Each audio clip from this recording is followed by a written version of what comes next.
आज अपना टॉपिक है गठबंधन की राजनीति। तो सबसे पहले तो हम बात करते हैं कि आखिर गठबंधन की राजनीति किसे कहते हैं।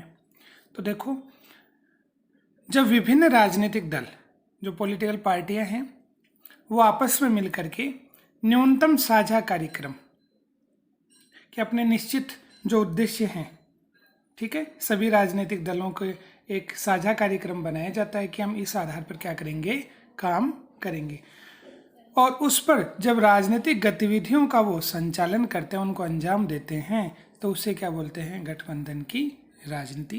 वापस से देखिए, जब विभिन्न राजनीतिक दल हैं वो आपस में मिल जाते हैं और एक न्यूनतम साझा कार्यक्रम के आधार पर कार्य करते हैं, राजनीतिक गतिविधियों को संचालित करते हैं, तो उसे क्या बोलते हैं, गठबंधन की राजनीति। आगे हम बात करें कि आखिर गठबंधन की राजनीति की आवश्यकता क्यों पड़ती है। तो देखो, भारत की बात करें तो भारत में व्यवस्था कौन सी है, बहुदलीय व्यवस्था। और ये जो बहुदलीय व्यवस्था है, इस बहुदलीय व्यवस्था के कारण क्या होता है, किसी भी राजनीतिक दल को क्या नहीं मिल पाता है, स्पष्ट बहुमत नहीं मिल पाता है। अब राजनीतिक दल को जब स्पष्ट बहुमत नहीं मिलता है तो फिर सरकार का निर्माण किस प्रकार हो। तब विभिन्न राजनीतिक दल आपस में मिलकर के क्या कर लेते हैं, सरकार बनाने के लिए, राजनीतिक गतिविधियों को संचालित करने के लिए न्यूनतम साझा कार्यक्रम के आधार पर सम्मिलित हो जाते हैं और गठबंधन की राजनीति की शुरुआत हो जाती है। अब देखो, अगर हम एग्जाम्पल के आधार पर देखें तो जैसे मान लो ये अपनी क्या है, लोकसभा, ये अपनी क्या है, लोकसभा। और सरकार हमें पता है कहाँ पर बनती है, लोकसभा में। और लोकसभा में कितनी सीटों के लिए चुनाव होता है, तो 543 सीटों के लिए क्या होता है, चुनाव होता है।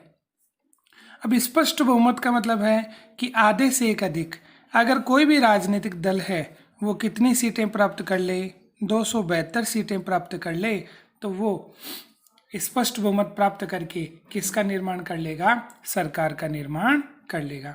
लेकिन अगर मान लो ये 272 सीटें कोई भी राजनीतिक दल प्राप्त नहीं कर पाता है, तो फिर सरकार तो बनानी पड़ेगी। जैसे एग्जाम्पल में हम लें, बात कर लें, बीजेपी है, कांग्रेस है, एनसीपी है, बीएसपी है, ठीक है, ऐसे 4-5 पार्टियों की बात करें। मान लो बीजेपी को चुनाव में 250 सीटें मिली, कांग्रेस को मान लो 150 सीटें मिली, ठीक है, और एनसीपी की बात कर लें, एनसीपी को 50 सीटें मिली, ठीक है, बीएसपी को मान लो 40 सीटें मिली, बाकी अन्य की बात कर लें, ठीक है। तो इस प्रकार से अगर हम देखें तो यहाँ पर किसी भी राजनीतिक पार्टी को कितनी सीटें नहीं मिली, 272 सीटें नहीं मिली। जब 272 सीटें नहीं मिली तो स्पष्ट बहुमत नहीं मिला, तो सरकार का निर्माण नहीं हो पाएगा। तो ऐसी स्थिति में सबसे बड़ा जो राजनीतिक दल होता है उसे राष्ट्रपति के माध्यम से आमंत्रित किया जाता है कि आप किसका निर्माण करें, आप सरकार का निर्माण करें। तो जैसे सबसे बड़ी जो पार्टी होगी वो अन्य पार्टियों को अपने पक्ष में करके, जैसे मान लो बीएसपी पार्टी है, उसको अपने पक्ष में कर लिया बीजेपी पार्टी ने, तो 250 सीटें इसकी हो गई, 40 सीट इसकी हो गई। अगर हम देखें तो 200 कितनी हो गई, 90। हमें कितने की ज़रूरत थी, 272 सीटों की ज़रूरत थी। तो इस प्रकार से बहुमत मिल गया और अब ये मिलकर के जिस न्यूनतम साझा कार्यक्रम के आधार पर काम करेंगे उसी को क्या बोलेंगे, गठबंधन की राजनीति। तो ये तो हमने देखा कि गठबंधन की राजनीति किसे कहते हैं। फिर आगे बात करें कि भारत में गठबंधन की राजनीति का उदय किस प्रकार से हुआ। तो देखो, बात करते हैं, भारत में पहला चुनाव हुआ, भारत में प्रथम चुनाव। तो भारत में पहला जो चुनाव हुआ वो चुनाव हुआ था 1952 में। तो 1952 का जो चुनाव था वो प्रथम चुनाव था। और 52 के बाद में अगला चुनाव हुआ 1957 में, उसके बाद में हुआ 19 7 5 12 1962 में। इस प्रकार से शुरुआती अगर 3 चुनाव की बात करें 1952, 1957, 1962, तीनों चुनाव में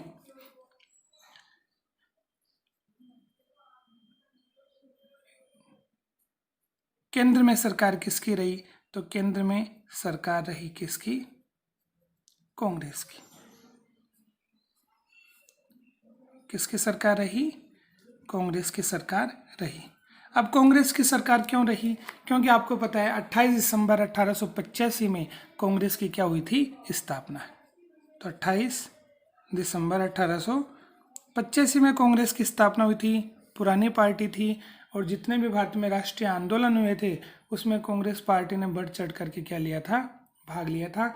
इसलिए जब उनके उम्मीदवार चुनाव में खड़े हुए तो जनता ने उनको वोट दिया और उन्हें मेजॉरिटी प्राप्त हुई, उन्हें बहुमत प्राप्त हुआ और कांग्रेस की क्या बनी? सरकार बनी। तो एक प्रकार से कांग्रेस का एकाधिकार रहा राजनीति में 1952, 1957, 1962 के शुरुआती 3 चुनाव में कांग्रेस का क्या रहा? वर्चस्व रहा। फिर बात करें 1967 का जो चुनाव था, 1967 के चुनाव में कांग्रेस पार्टी को उतना महत्व नहीं मिला जितना कि इन्हें पहले प्राप्त था। 1967 के चुनाव में 9 राज्य ऐसे थे। कितने राज्य?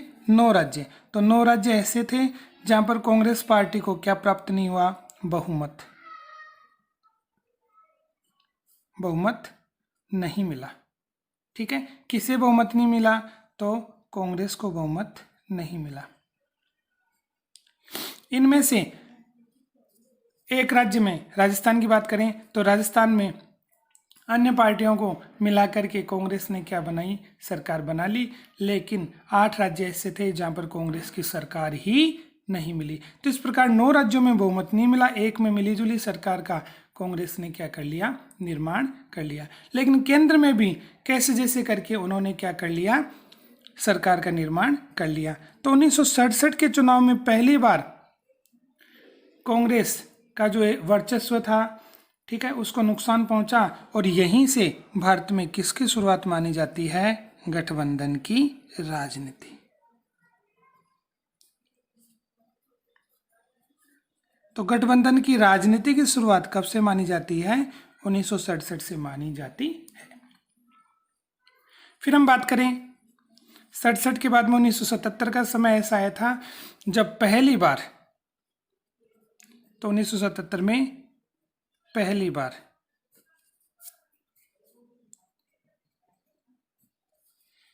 केंद्र में गैर कांग्रेसी सरकार बनी।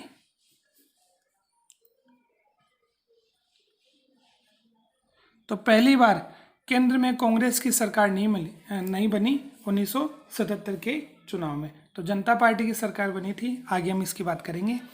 तो 1977 में गैर कांग्रेसी सरकार बनी। कहाँ पर बनी? केंद्र में बनी। फिर बात करते हैं कि 1989 से लेकर 2009 का जो चुनाव था, तो 1989 से लेकर 2009 के चुनाव तक किसी भी राजनीतिक पार्टी को, किसी भी राजनीतिक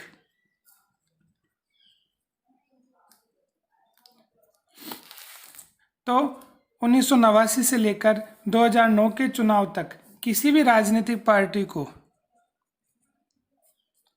क्या प्राप्त नहीं हुआ? बहुमत, मतलब स्पष्ट बहुमत प्राप्त नहीं हुआ। ठीक है, इसके बाद में फिर चुनाव आया 2014 में। लेकिन उससे पहले हम बात करें तो देखो 1998 में जब ये समय ऐसा रहा कि किसी भी राजनीतिक पार्टी को क्या नहीं मिला? बहुमत नहीं मिला, तो विभिन्न राजनीतिक पार्टियों ने आपस में मिलकर के गठबंधन बनाना क्या कर दिया? प्रारंभ कर दिया।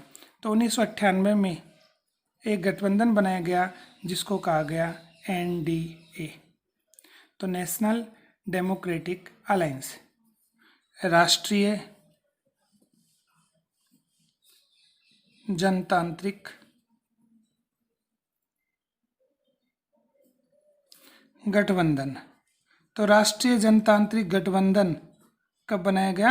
1998 में बनाया गया। और इसकी जो मुख्य पार्टी थी, इसमें जो बड़ी पार्टी थी, वो पार्टी कौन सी थी? वो पार्टी थी बीजेपी।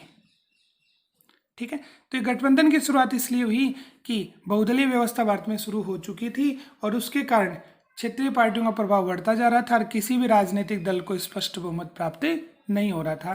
तो ऐसी स्थिति में 1998 में एनडीए का गठन किया गया या राष्ट्रीय जनतांत्रिक गठबंधन बनाया गया, जिसकी मुख्य पार्टी कौन थी? बीजेपी थी। फिर बात करें, ऐसे ही एक गठबंधन बनाया गया 2004 में। तो 2004 में जो गठबंधन बनाया गया उसका नाम था यूपीए। तो यूपीए ने एक गठबंधन बनाया, तो यूनाइटेड प्रोग्रेसिव अलायंस, संयुक्त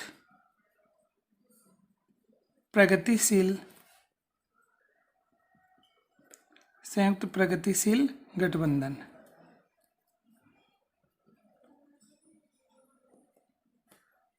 तो इस प्रकार से इसकी जो मुख्य पार्टी रही, वो मुख्य पार्टी कौन सी थी? वो मुख्य पार्टी थी कांग्रेस। तो यहाँ पर एनडीए में तो बीजेपी मुख्य पार्टी थी और यूपीए में मुख्य पार्टी कौन सी थी? कांग्रेस मुख्य पार्टी थी। तो गठबंधन बनाने का उद्देश्य क्या रहा? क्षेत्रीय दल बढ़ते गए, जिसके कारण राष्ट्रीय पार्टियों को नुकसान होता रहा और उन्होंने अपने बहुमत को हासिल करने के लिए छोटी छोटी क्षेत्रीय पार्टियों से गठबंधन बनाना प्रारंभ कर दिया। तो इस प्रकार से भारत में हमने गठबंधन की राजनीति का उदय पढ़ा है। फिर आगे हम पढ़ते हैं